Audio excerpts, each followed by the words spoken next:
दोस्तों, अगर आपसे ये सवाल किया जाए कि इस समय वो कौन सा हथियार है जिसको रोका नहीं जा सकता, तो आप में से ज्यादातर लोगों का जवाब हाइपरसोनिक मिसाइल होगा। आप सभी ये बात जानते हो कि इस समय रशिया ही वो लौता देश है जिसके पास प्रॉपर हाइपरसोनिक मिसाइलें मौजूद हैं और भारत भी काफी तेजी से अपनी हाइपरसोनिक मिसाइलों को बनाने की कोशिश में लगा हुआ है। और जिस दिन हमारी सेना के पास में हाइपरसोनिक मिसाइल आ जाएगी, उसके बाद कोई भी देश भारत से पंगा लेने से पहले 1000 बार सोचेगा। और इतना पाकिस्तान भारत के ऊपर परमाणु हथियार चलाने के बारे में सोचेगा, इतना तो पाकिस्तान के अंदर कुछ बचेगा ही नहीं। पहले जानते हैं कि हाइपरसोनिक मिसाइल चीज क्या होती है। हाइपरसोनिक मिसाइल वो मिसाइल होती है जो आवाज की रफ्तार से भी 5 गुना तेज होती है। इस बात को आप सिंपली ऐसे समझ सकते हैं कि जो मेरी आवाज आपके कानों तक आ रही है, उस रफ्तार से भी 5 गुना तेज हाइपरसोनिक मिसाइल होगी।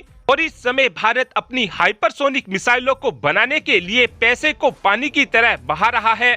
और आज डीआरडीओ ने हाइपरसोनिक मिसाइल के स्क्रैम जेट इंजन में लगने वाले कंबस्टर को बनाकर तैयार कर लिया है। और अब इस कंबस्टर का फैब्रिकेशन भी शुरू हो चुका है। यानी कि डीआरडीओ ने जो कंबस्टर की टेक्नोलॉजी बनाई है, उसके लिए सभी पार्ट्स को इकट्ठा कर लिया गया है, बस केवल इनकी असेंबली बची हुई है।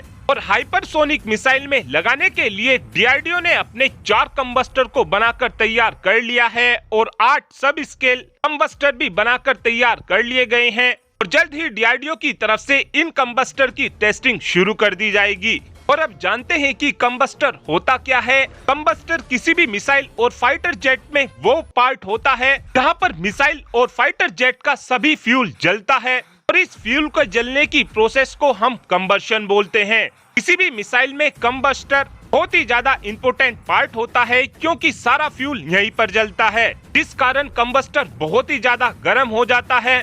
और इस गर्मी को झेलने के लिए कंबस्टर के अंदर स्पेशल मेटल का इस्तेमाल किया जाता है। लेकिन हाइपरसोनिक मिसाइल के केस में कंबस्टर को बनाना और भी ज्यादा कॉम्प्लेक्स हो जाता है, क्योंकि एक तो हाइपरसोनिक मिसाइल कम से कम 6174 किलोमीटर प्रति घंटा की रफ्तार से चलती हैं, जिस कारण इन मिसाइलों के ऊपर हवा का दबाव बहुत ही ज्यादा हो जाता है।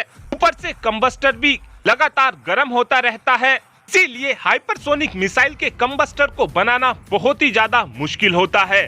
जो डीआरडीओ ने 12 कंबस्टर बनाकर तैयार किए हैं, इनके परीक्षण 2024 की शुरुआत में शुरू हो जाएंगे। तो इन परीक्षणों को 2024 की शुरुआत में ही खत्म कर दिया जाएगा। डीआरडीओ इन परीक्षणों को ज्यादा लंबे समय तक नहीं करने वाला है, क्योंकि टारगेट ये रखा गया है कि 2025 तक हम अपनी हाइपरसोनिक मिसाइल को बनाकर तैयार कर लेंगे और 2025 के मिड तक हम अपनी हाइपरसोनिक मिसाइल के सभी परीक्षणों को पूरा कर लेंगे और 2025 के अंत तक ही हम अपनी हाइपरसोनिक मिसाइलों को अपनी सेना को सौंप देंगे।